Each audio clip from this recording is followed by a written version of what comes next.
Eu hoje falei de manhã um pouquinho sobre as 10 lições que eu aprendi nos meus últimos 10 anos liderando o Dunamis.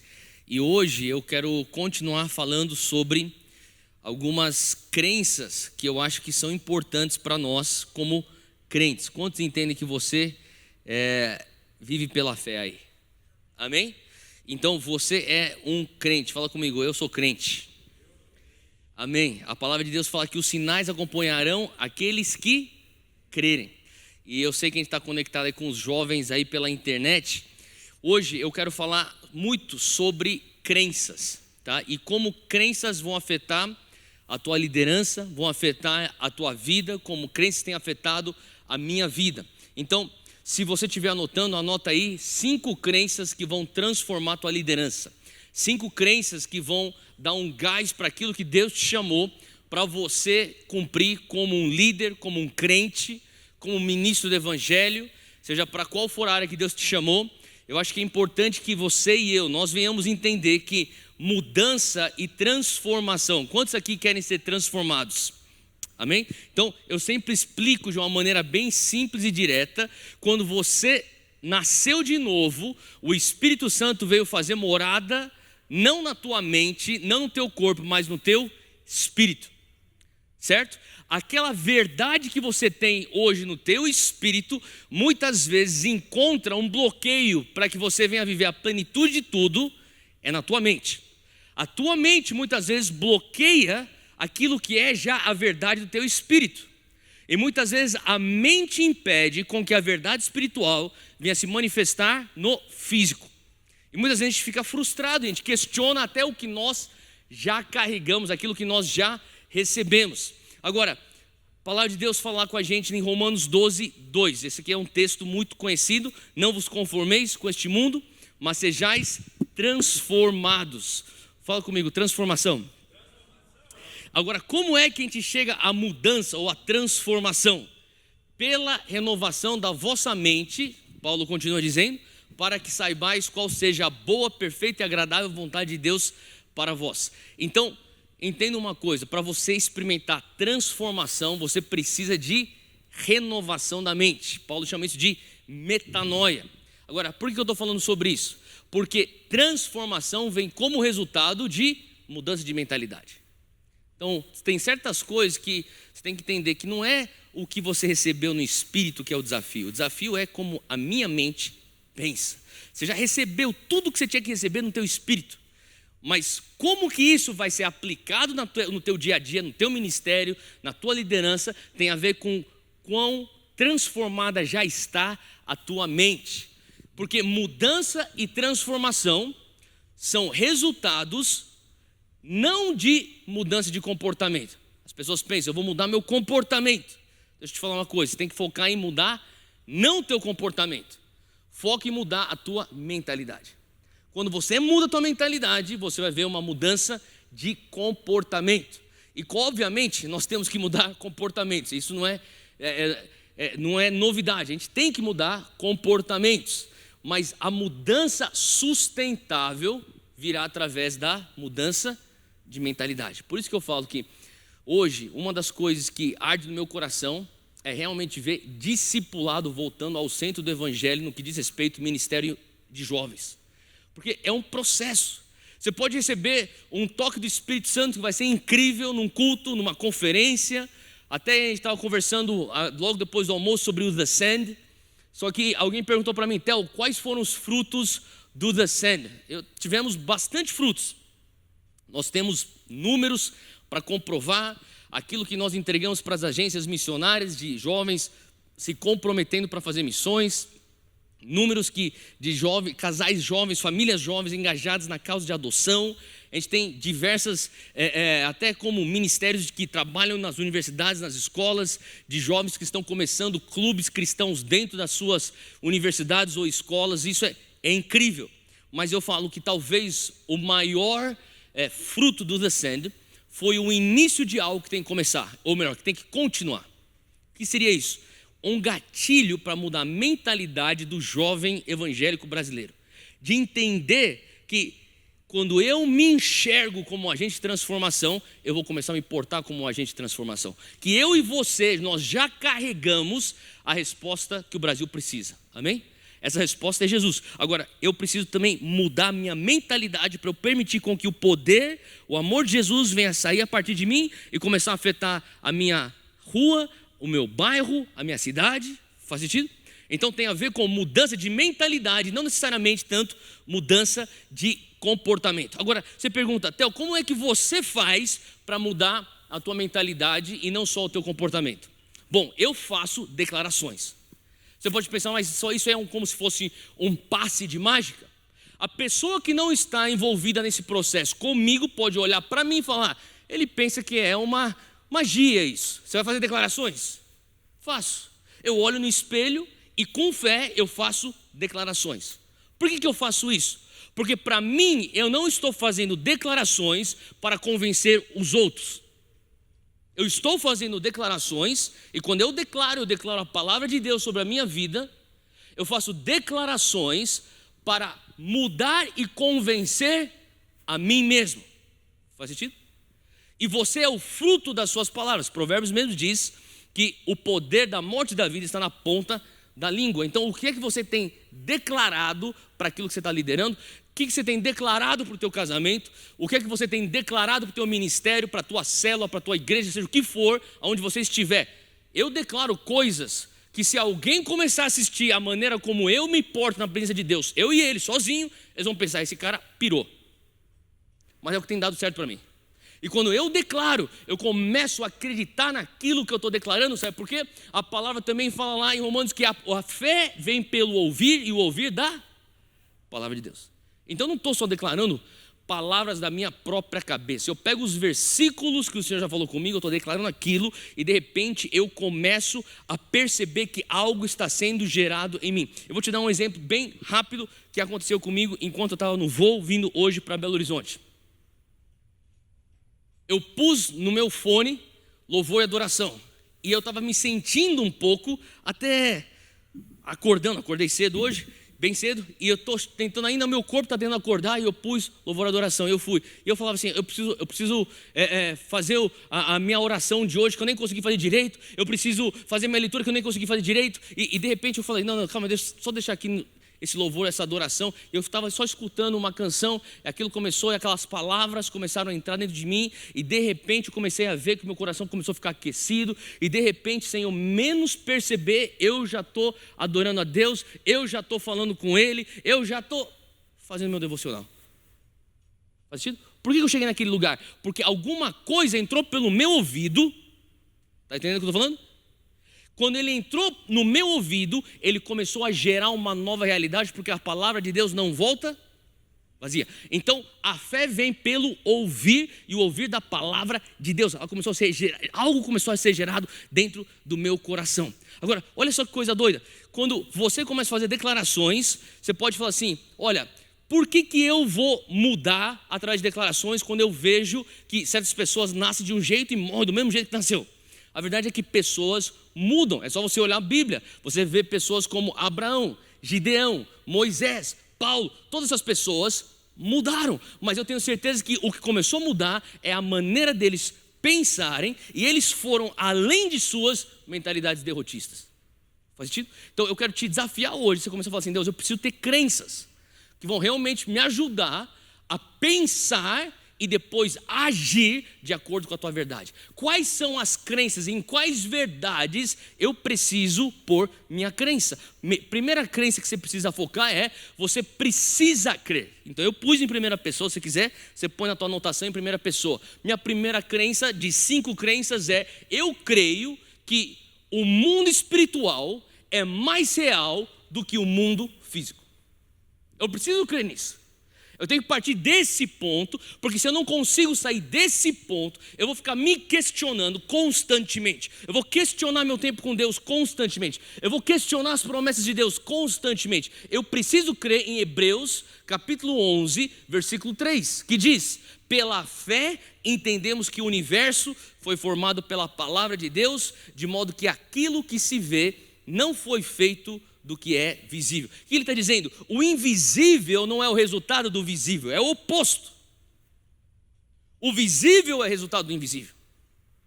Então tudo que eu vejo aqui hoje é o resultado de uma coisa invisível. Faz sentido? Isso aqui que nós estamos enxergando, esse prédio foi o resultado de algo invisível que veio como uma direção e uma palavra de Deus para um homem de Deus, quando o Senhor falou, vai lá e planta uma igreja chamada Oitava Igreja. Ah, mas a igreja não é o prédio. Eu sei que não é o prédio, mas dentro desse prédio nós temos a igreja. Faz sentido? Se você olha para a tua família, eu olho a minha família é visível. Minha esposa Júnia, ela é visível. Meus dois filhos, o Zeca e o Coa, são visíveis. E daí eu olho e eu falo, isso aqui é resultado daquilo que foi invisível. O que era invisível, Theo? O momento quando eu era solteiro, clamando e orando, falando assim, Deus, traz a mulher certa para a minha vida para eu constituir família. E hoje eu olho minha família visível, que veio do invisível, que foi aquilo que eu escutei no meu lugar secreto, que eu falei, eu vou crer naquilo e minha mente vai começar a imaginar a palavra de Deus que já está aqui dentro. Faz sentido? Eu preciso crer que o mundo espiritual é mais real que o visível. Salmos 14, versículo 1. Diz o tolo em seu coração, Deus não existe. Ele não consegue enxergar, então Deus não existe. Eu não consigo ver, eu não consigo ver, cara. Então para que eu vou acreditar? Justamente porque quando você consegue ver, a fé é descartável. Você não precisa de fé para algo que você consegue tocar, que você consegue ver. A fé é só para o âmbito invisível. 1 Coríntios 2, versículo 14, fala, quem não tem o Espírito, com E maiúsculo, Espírito Santo, não aceita as coisas que vêm do Espírito de Deus, pois lhes são loucura, e não é capaz de entendê-las, porque elas são discernidas espiritualmente. Por isso que tem certas coisas que Deus fala com você no secreto, líder, que está me escutando, tenha sabedoria.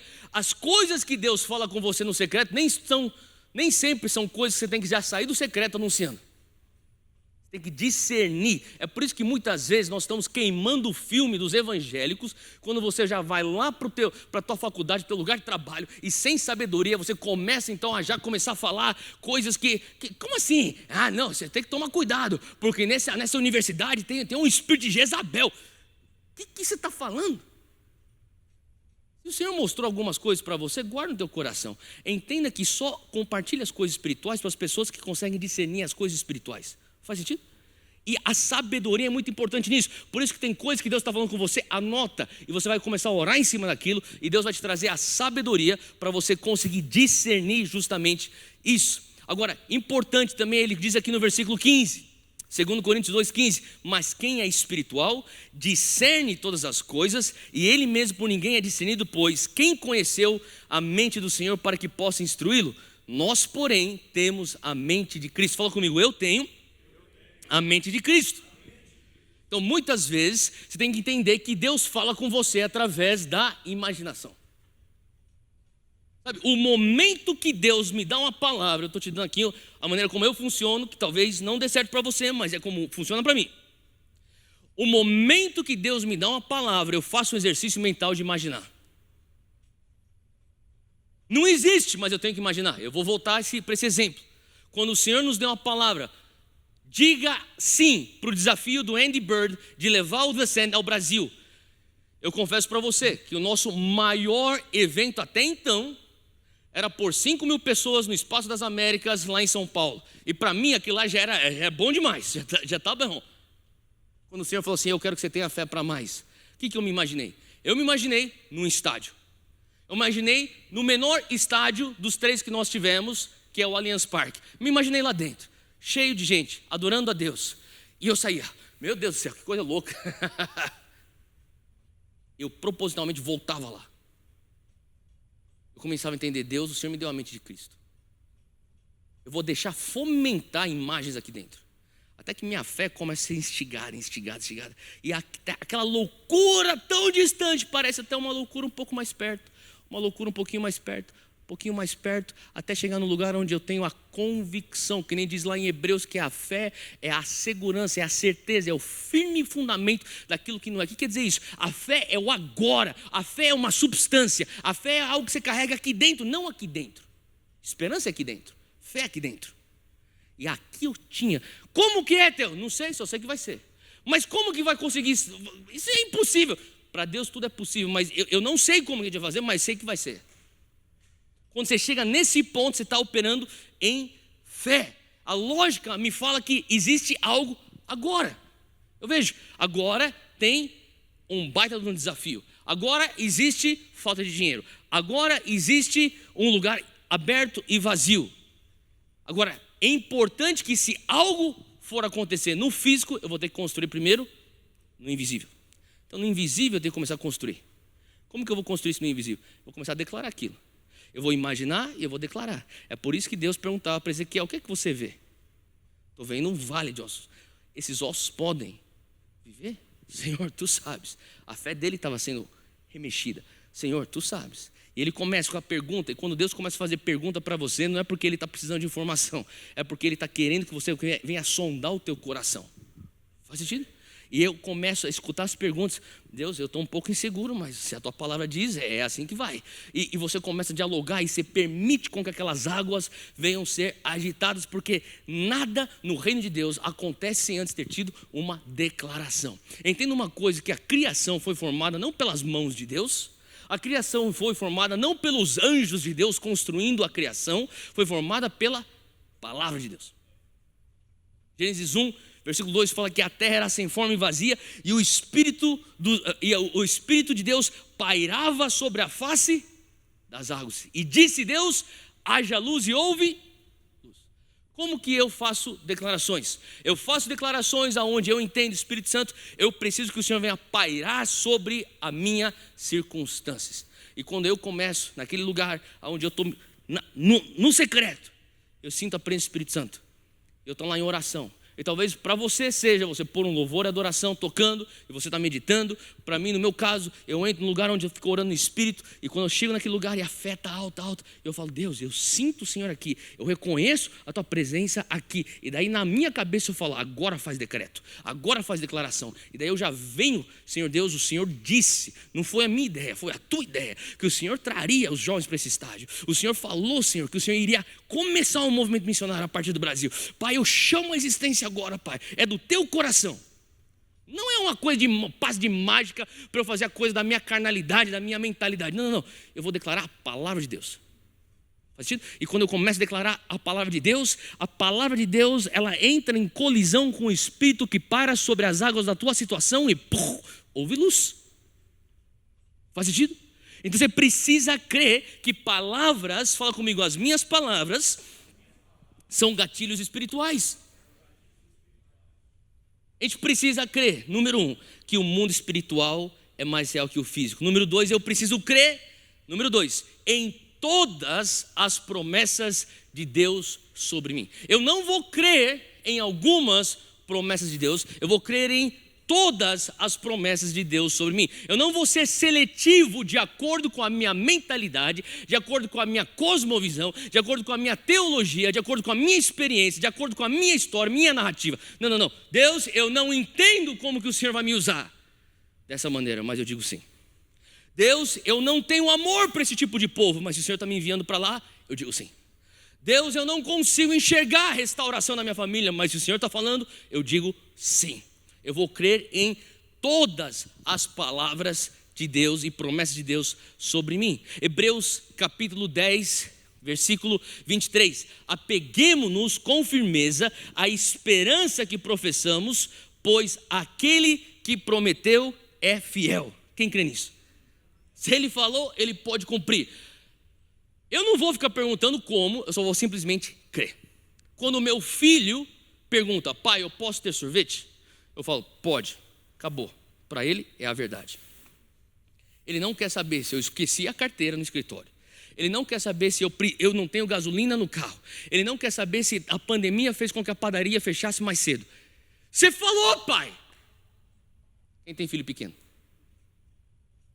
Então eu falo: olha, se a palavra de Deus me disse, eu sei que ele vai, eu não sei como, isso quem tem que se preocupar é ele. 2 Coríntios 1, versículo 20, porque todas quantas promessas há de Deus são nele sim e por ele o amém, para a glória de Deus por nós. Segundo Pedro 1, versículo 3. Se você puder, abre lá comigo esse versículo, eu vou destrinchar um pouco mais. Segundo Pedro 1, versículo 3. Diz assim: visto como o seu divino poder nos deu tudo o que diz respeito à vida e piedade, pelo conhecimento daquele que nos chamou por sua glória e virtude, pelas quais ele nos tem dado grandíssimas e preciosas promessas, para que por elas fiqueis participantes da natureza divina, havendo escapado da corrupção que pela concupiscência há no mundo.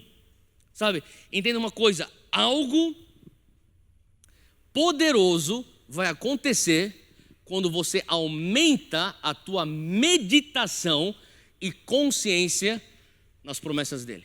O que eu estou querendo dizer com isso? Quando você começa a pôr ele na tua tela, o que você tem posto diante de você? Sabe, eu fico vendo durante esse tempo de pandemia, especialmente os primeiros 2 meses, eu comecei a ver que quando começou o negócio a acontecer, cara, eu deixava aquela TV ligada na CNN, ou seja qual for o canal, e deixava as coisas aparecendo, tocando. Estou fazendo minhas coisas em casa, notícia, eu quero saber notícia, o que aconteceu? O ministro pediu as contas, eu estou constantemente ligado nas notícias. E depois de umas 2 semanas, eu e minha esposa, a gente parou e falou assim: cara, a gente tem que desligar esse negócio. Você tá vendo que esse negócio está ficando um pouco tóxico aqui? A gente está ficando um pouco tenso, a gente não tem mais fé, a gente está sendo guiado por isso aqui que está sendo dito, é pelas redes sociais que eu estou sendo dito. Eu acordo, você já acordou bem, e de repente você abre teu Instagram, você começa a rodar, você começa a se comparar sem perceber, você fica depressivo. Antes de você tomar um café, você já está depressivo. O que você tem posto perante você? Eu comecei a fazer um dia, há um tempo atrás. Eu lembro quando eu comecei a ter uma crise de identidade comigo mesmo. Eu lembro que eu estava morando nos Estados Unidos, fiquei 11 anos fora do Brasil. Nos meus últimos 5 anos que eu estava nos Estados Unidos, as coisas ministerialmente começaram a decolar. Eu, sem perceber, comecei a achar o meu valor naquilo que eu fazia e não naquilo que eu era. Até que o Espírito Santo falou para mim: larga tudo e volta para o Brasil. Quando eu voltei ao Brasil, eu tive que voltar para morar com a minha mãe. Quer dizer, eu já era um adulto independente, tinha minhas coisas, vendi tudo, voltei para morar com minha mãe. Minha mãe falou assim: cara, você vai ter que também trabalhar. A igreja na época não tinha condições de ter um espaço para mim. Eu falei, fui para fora, liguei para um amigo meu amigo era dono de uma agência de publicidade. Ele falou: Theo, tem um projeto aqui, pode vir aqui trabalhar aqui, toca esse negócio aqui para mim. Beleza, fui lá. E cara, eu ia e falava: Deus,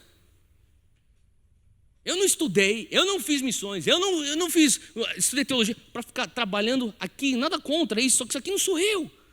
E de repente o Senhor começou a falar assim: não tem nada, você não é o que você faz. Eu comecei a ter um momento onde o Senhor estava me levando de volta a ter minha identidade consolidada. E daí um certo dia, o que eu fiz? Eu peguei aquele post-it, sabe post-it?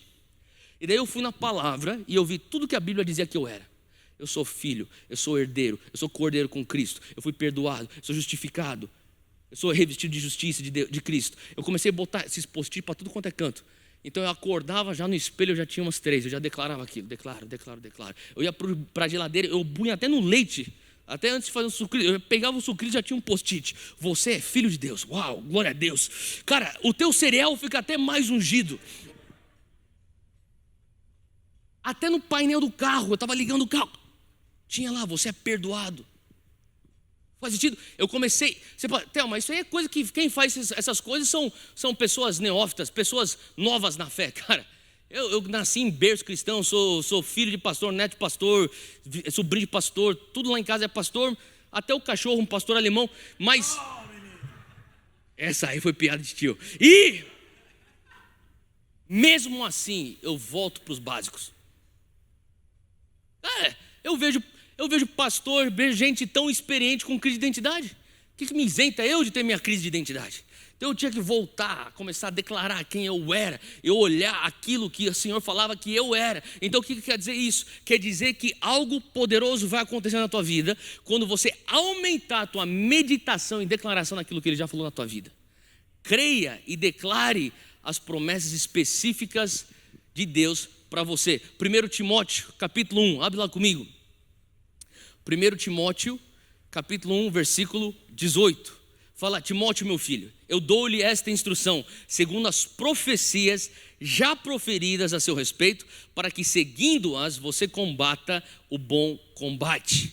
Agora, entenda uma coisa, todas as palavras da Bíblia sobre a tua vida são verdades. Todas as profecias bíblicas sobre você é verdade. Só que tem algo que acontece quando Deus sopra sobre uma passagem específica. Alguém já sentiu isso? Tipo, Deus começa a falar sobre esse versículo. Tem aquela música, você escuta a música inteira, tal, o álbum inteiro, você está lá no Spotify, o playlist está rodando, só que tem uma música, parece que o negócio está falando com você. Quem já tem isso aí? Você bota no repeat lá, e fica rodando. Cara, e são temporadas. Tinha uma temporada que era aquela canção, e o Senhor começa a falar comigo com algumas canções. E às vezes eu entro no meu carro, antes de eu sair, eu toco uma vez, eu fico lá na presença. O pessoal fala assim, então, como é que você recebe visão de Deus? Eu atraio a presença de Deus e eu abro meus sentidos espirituais. Eu sei que soa bem Nova Era que eu estou falando. Não se escandalize, mas é totalmente bíblico, cara. É você meditar na palavra de Deus. É meditar na presença de Deus. Então, eu deixo aquele tocando e eu abro meu coração. Eu inspiro, eu expiro. Às vezes eu deito no chão. Eu fico lá, cara. Sabe o que eu me sinto? Eu me sinto como aquele pepino que está dentro do vinagre. Sabe o que eu estou falando?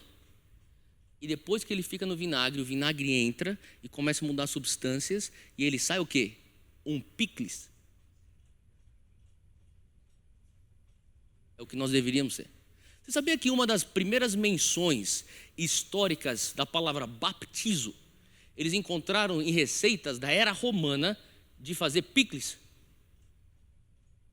E a palavra era baptizo, eles usavam para quê? Para o pepino que entra num vinagre e ele fica lá absorvendo.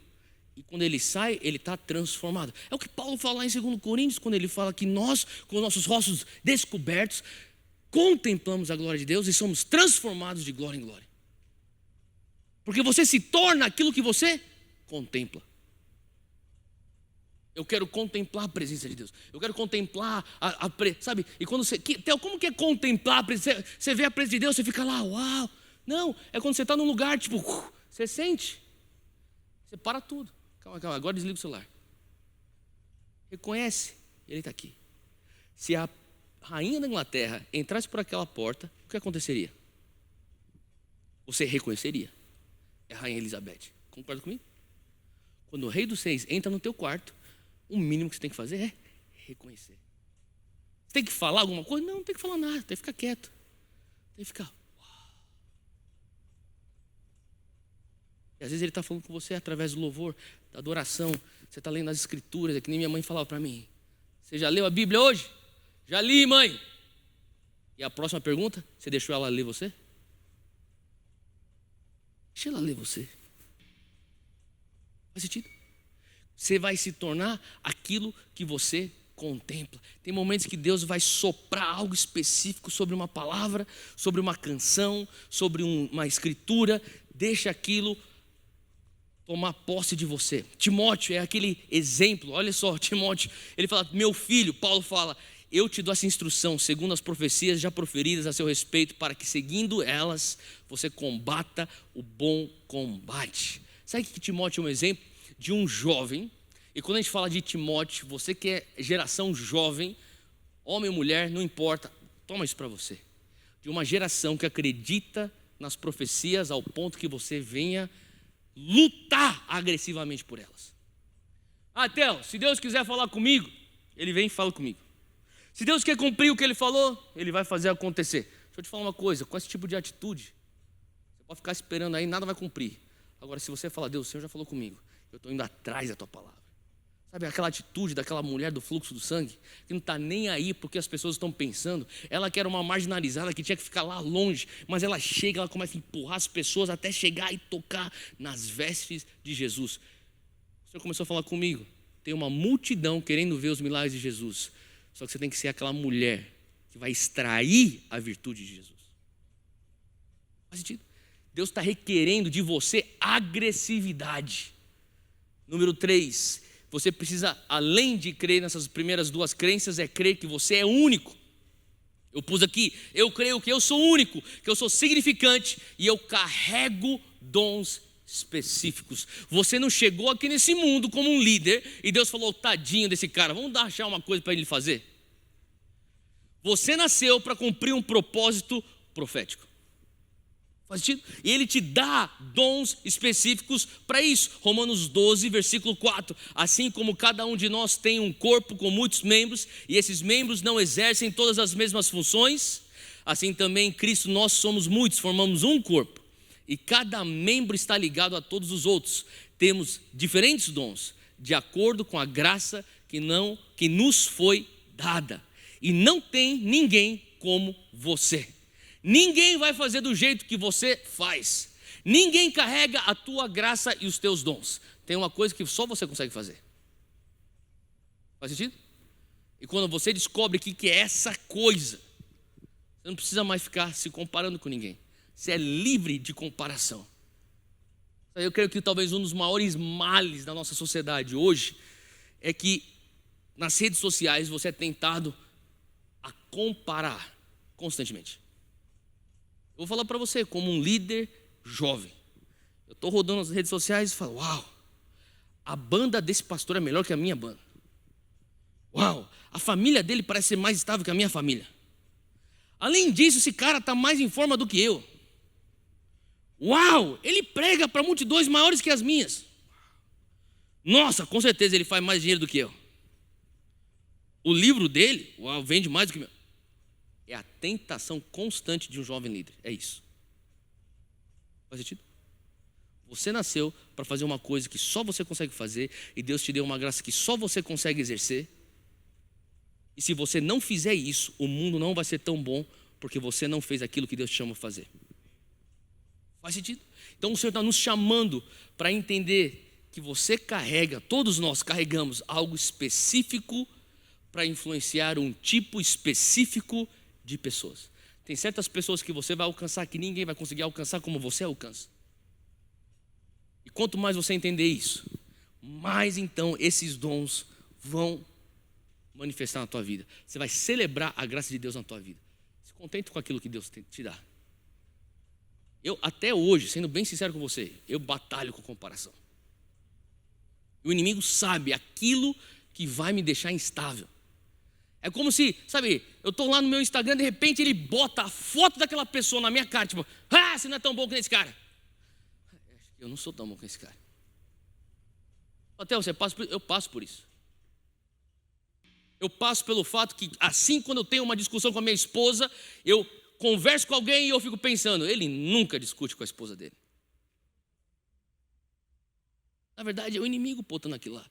Você não é um bom pai. Você pode até pregar mais do que aquele cara, só que você não é um tão bom marido. Eu vou entender, Deus, o Senhor me deu um dom específico. Eu quero celebrar aquilo que o Senhor me deu. E quanto mais eu celebro aquilo que o Senhor me deu, mais eu me blindo de comparação. Faz sentido? Quantos aqui precisam ser blindados de comparação aqui? Número 4, eu creio que eu tenho a solução e os recursos para todas as circunstâncias. Se Deus te pôs lá, Ele te deu os recursos. Eu falo para as pessoas, Deus é um pai tão bom, Ele é tão bom que Ele nunca vai te dar uma missão sem te dar os recursos para cumprir a missão. Ele não é o pai que te dá um troco e fala assim, filho, vai lá na padaria e compra lá 1 dúzia de pães. E você chega com 1 dúzia de pães no caixa, a moça pergunta para você, quanto é que você tem aqui? E você só tem para 10 pães. E faz você passar vergonha na fila. Esse não é o Deus que você serve. Se Ele te chama para uma missão, Ele te dá os recursos para aquela missão. Abre aí comigo em Tiago capítulo 1, versículo 5. Tiago 1, 5 diz, se algum de vocês tem falta de sabedoria, peça a Deus que a todos dá livremente, de boa vontade, e lhe será concedida. Peça, porém, com fé, sem duvidar. Pois aquele que duvida é semelhante à onda do mar, levada e agitada pelo vento. E não pense tal pessoa que receberá coisa alguma do Senhor, pois essa pessoa tem mente dúbia ou mente dividida e é instável em tudo o que faz. Entenda uma coisa, se você não tem a resposta, Ele está falando assim, peça sabedoria, eu te dou. Você está numa situação onde talvez o fato que você não tenha a resposta, Deus, o Senhor me enviou aqui, como que o Senhor me envia aqui e não me dá o recurso? É porque Ele te pôs justamente no lugar de dependência por Ele. Às vezes Deus tira os recursos porque o que Ele mais quer é você. Faz sentido? E Ele sabe que se eu não dou o recurso para Ele, Ele vai ter que vir aqui me pedir. Eu quero Ele aqui do meu lado. E às vezes é por isso que Ele está no lugar onde Ele fala assim, ó, eu estou te chamando para mais perto. Então toda vez que eu começo a ver que eu estou num problema, sabe o que eu fico pensando? Eu sou uma pessoa ansiosa. Eu tenho meus medos, minha ansiedade.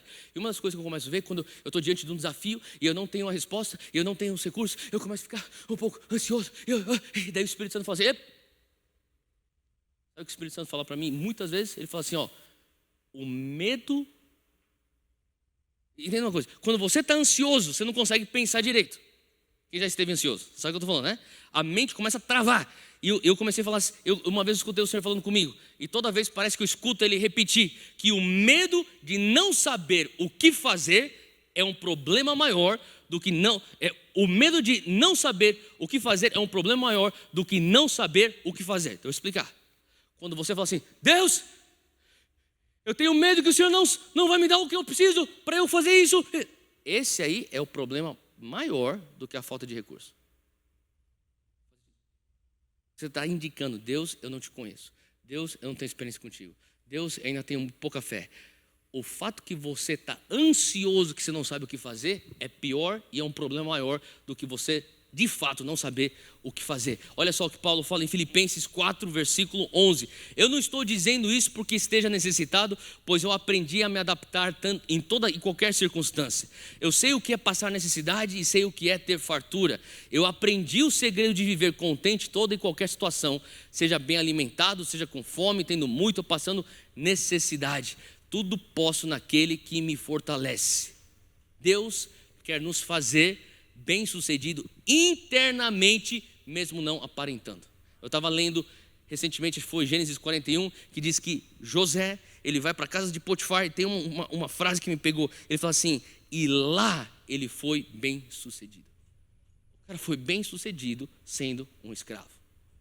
Ele foi bem-sucedido sendo raptado, tratado como animal pelos seus próprios irmãos, vendido por um homem. E lá ele foi bem-sucedido. Por quê? Porque sucesso é um estado interno de ser. Bota isso na tua cabeça, cara.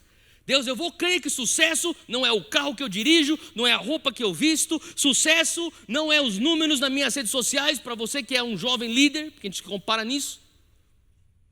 Sucesso é o meu estado interno de ser. Faz sentido?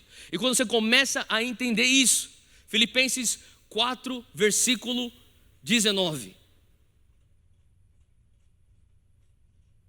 Diz assim, o meu Deus suprirá todas as necessidades de vocês, de acordo com as suas gloriosas riquezas em Cristo Jesus. Entenda uma coisa, que a provisão de Deus em nossas vidas, ela é muito mais do que uma provisão apenas financeira. O que Deus quer te prover? Deus quer te prover de paciência. O que Deus quer te prover? Deus quer te prover de amor. Deus quer te prover de compreensão. Deus quer te prover com estabilidade emocional. Deus quer te prover de foco. Deus quer te prover de sabedoria. Deus quer te prover de relacionamentos saudáveis. Deus quer te prover com as pessoas certas ao teu redor. Deus quer te prover com as portas certas abertas e as portas erradas fechadas.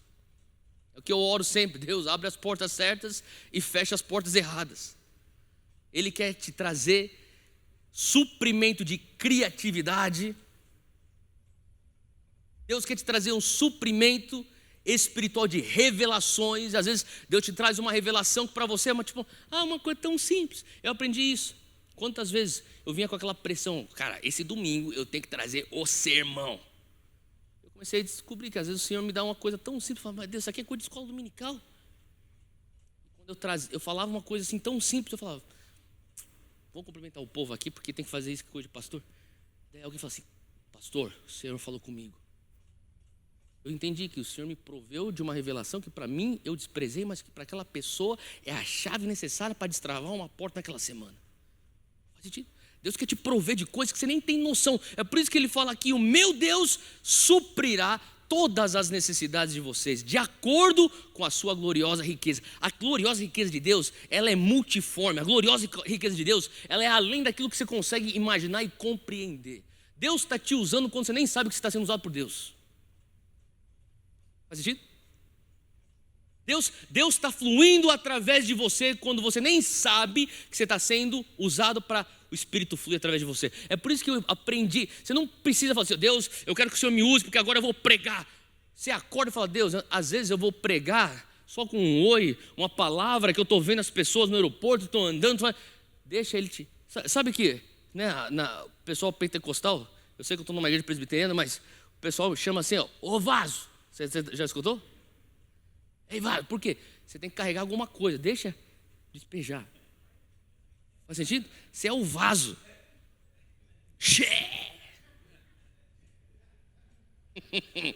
Número 5.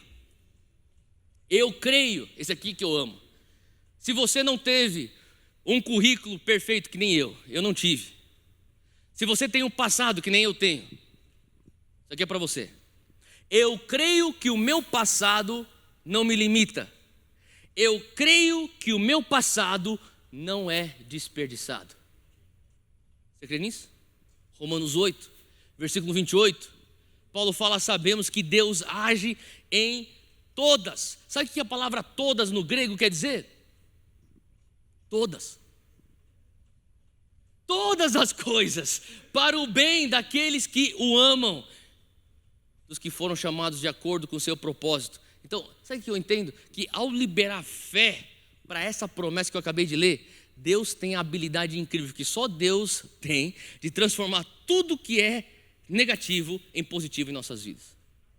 As minhas cicatrizes vão se tornar alguma coisa positiva. Os meus erros debaixo da graça, de alguma maneira, serve para ser algo positivo. Aquilo que antes eu tinha vergonha de falar, de alguma maneira, aquilo se torna algo que vai ajudar alguém. Faz sentido? Então o Senhor está começando a nos levar para um lugar onde, se você tem aquela ferida tratada, sarada, você consegue falar assim: olha, é aqui nessa ferida que descansa o poder perfeito de Deus. E eu, uma vez em Deus, Ele não... Escreve isso aqui: uma vez em Deus, Ele não desperdiça nada, Ele só me prepara. Quando você está em Deus, Ele não desperdiça nada, Ele só te prepara. Eu quero te encorajar com esses 5 pontos aqui, essas 5 crenças. Quando você realmente crê que o mundo espiritual, aquilo que Ele te falou no secreto, é superior àquilo que você vê no físico, que você realmente acredita em todas as promessas de Deus sobre a tua vida, quando você entende que você é único, significante, e que o dom que Ele depositou na tua vida é específico para aquilo, e você crê que você tem todas as soluções e recursos para qualquer circunstância, e que Ele não desperdiça o teu passado, eu realmente creio que você vai começar a ter uma mentalidade transformada, e Deus vai te usar como um líder que vai transformar a tua geração. Você crê nisso? Sabe por que eu estava falando, e eu termino com isso aqui? O Senhor tem me desafiado muito, cara. Porque eu creio que nós, como brasileiros, jovens brasileiros, nós não reconhecemos o potencial que nós temos.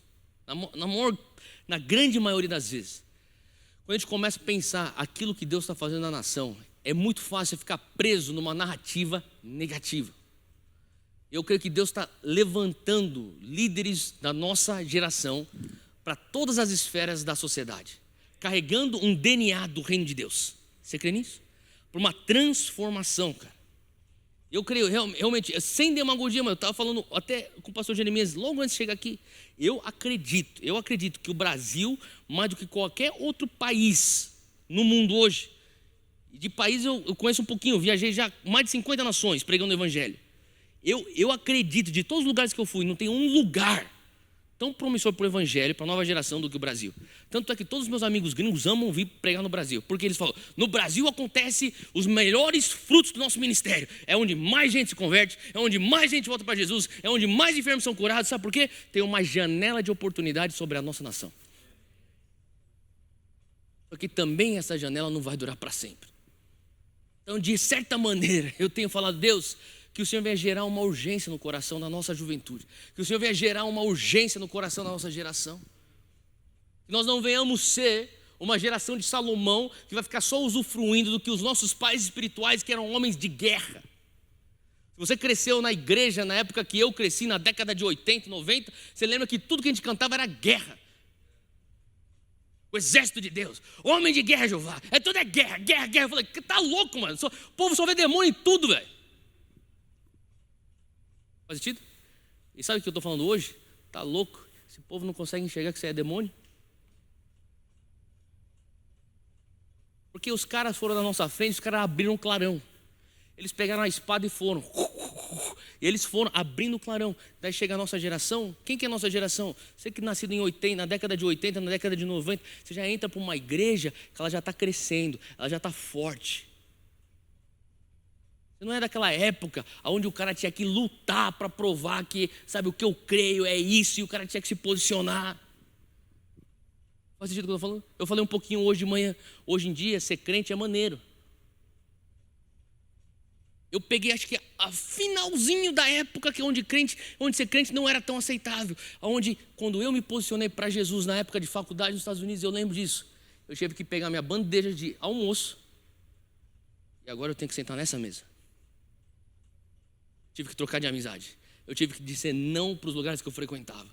E foi bom para mim. Falei, Deus, que humilhação. Mas foi bom para mim, porque na minha cabeça era uma linha muito definida. Na minha vida tinha o pré-Cristo e pós-Cristo. Pré-Cristo eu fazia isso. Pré-Cristo eu andava com esse tipo de gente. Pré-Cristo isso aqui era normal. Pós-Cristo eu não posso mais. Pós-Cristo eu escolho me separar disso. Pós-Cristo eu escolho ficar longe disso. Sabe qual que é o problema? O problema é quando essa linha não existe mais. E fica pré-Cristo, pós-Cristo. Pré-Cristo. O que você está? Hoje eu não sei se eu estou pré-Cristo ou pós-Cristo. Faz sentido?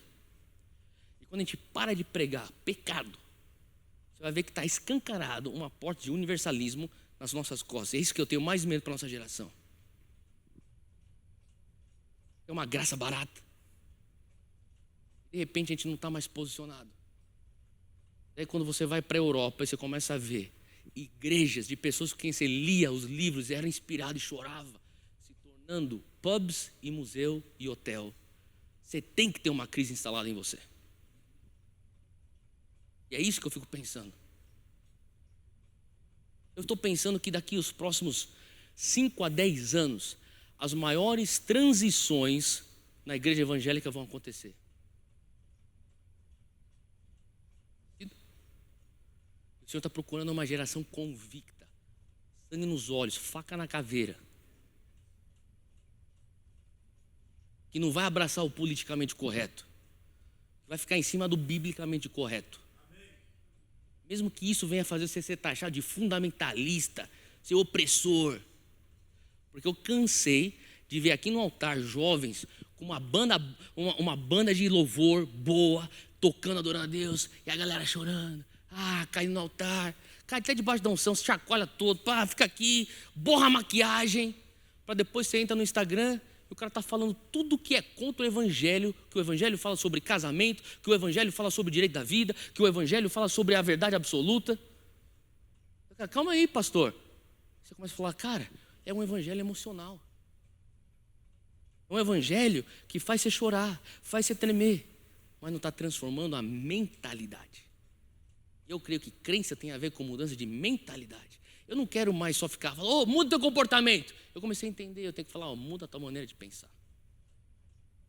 É Romanos 12, 2. Sejais transformados pela renovação da mente, para que vós podeis conhecer qual que é a boa, perfeita e agradável vontade de Deus. Não adianta a gente ficar pregando uma agradável vontade de Deus. A vontade de Deus para a nossa geração é que a gente venha a ser a luz, o sol da terra. O cara não vai entender isso se você não conseguir trabalhar a mudança de mentalidade. Faz sentido? E hoje eu quero clamar e pedir a Deus que o Senhor venha nos ajudar a continuar nesse processo de metanoia. Você pode ficar de pé, eu vou orar com você. E a gente vai orar junto. E nós vamos clamar por isso. Pai, nós te louvamos, porque o Senhor está fazendo algo incrível na nossa nação. Eu peço que o Senhor venha estar levantando mulheres como Esther. Eu peço que o Senhor venha estar levantando homens como Daniel, pessoas posicionadas num mundo que é tão oposto ao teu reino, mas são pessoas que se levantaram lá atrás e até hoje nos inspiram, jovens e jovens mulheres e jovens homens, Pai, que venham ser como Esther e Daniel, para salvar nações, discipular nações. Pai, o Senhor procura um que venha se pôr na brecha, que o Senhor enxergue aqui em Belo Horizonte uma geração, que o Senhor enxergue no Brasil uma geração. É isso que nós oramos e pedimos, em nome de Jesus. Amém. Muito obrigado por estar conosco, assistir esse vídeo. E eu quero lhe pedir duas coisas. Primeiro, dê o seu like, gostei. Segundo, compartilhe esse vídeo. Peça a seus amigos para se inscrever no canal da Oitava. Amém? É bênção para você, para os seus amigos e para nós também. Um abraço, hein?